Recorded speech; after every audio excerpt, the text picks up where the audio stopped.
তানজিদ তামিম এবং পারভেজ হোসেন ইমন নাকি তামিমের সাথে সাইফ হাসান প্রথম ম্যাচে কেমন হতে পারে বাংলাদেশের ওপেনিং জুটি, তাদের সাথে আলোচনায় আছেন আরও একজন। এবার ওপেনারদের নিয়ে এক মধুর সমস্যায় পড়েছেন head coach Phil Simmons.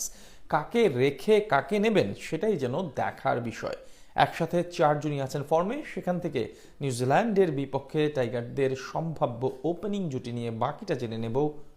Pace bowling ইউনিটের পর বাংলাদেশ দলের মাঝে যদি বর্তমানে কোনো ডিপার্টমেন্ট নিয়ে প্রতিদ্বন্দ্বিতা থাকে তাহলে সেটা হলো ওপেনিং পজিশন। বিশেষ করে টি-20 সংস্করণে এক মধুর সমস্যার মধ্য দিয়ে যেতে হচ্ছে টাইগার টিম ম্যানেজমেন্টকে।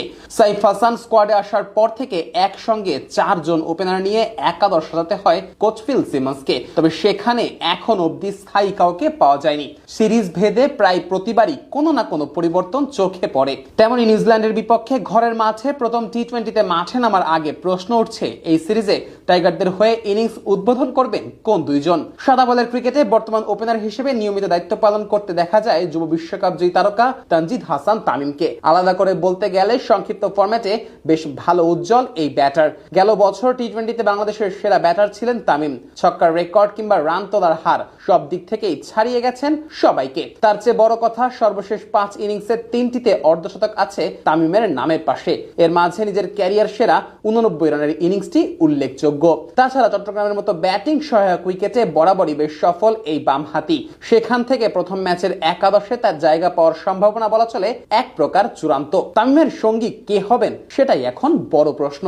সাইফ হাসানের এগিয়ে থাকার সম্ভাবনা অবশ্য আপাতত সবচেয়ে বেশি। গেল বছর নেদারল্যান্ড সিরিজ দিয়ে প্রত্যাবর্তন করার পর আফগানিস্তান সিরিজ এবং এর পূর্বে এশিয়া কাপে দুর্দান্ত পারফরমেন্স করে সবার নজরে আসেন সাইফ। এরপর থেকে একাদশের নিয়মিত সদস্যে পরিণত হন এই ব্যাটার। তাছাড়া অন্য পজিশনের চেয়ে ওপেনার হিসেবেই বেশি সফল তিনি।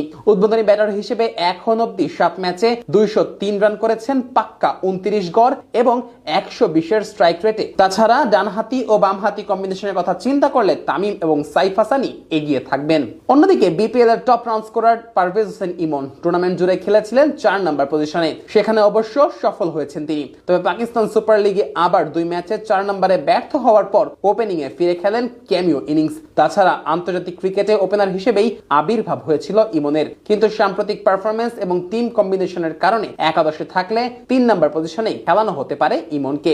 এছাড়া একাদশে ওপেনার হিসেবে ভূমিকা রাখার সামর্থ্য আছে এমন ব্যাটারদের মধ্যে আছেন অধিনায়ক লিটন কুমার দাস। যদিও রঙিন পোশাকে সম্প্রতি 4 নম্বর পজিশনটাই নিজের করে নিয়েছেন এই ব্যাটার। সেখান থেকে বলা চলে আপাতত প্রথম ম্যাচের একাদশে তানজিদ হাসান তামিম এবং সাইফ হাসান জুটি দেখতে পাওয়ার সম্ভাবনাই সবচেয়ে বেশি। 3-এ নামতে পারেন পারভেজ হোসেন ইমন এবং 4 নম্বরে খেলতে পারেন ক্যাপ্টেন লিটন কুমার দাস।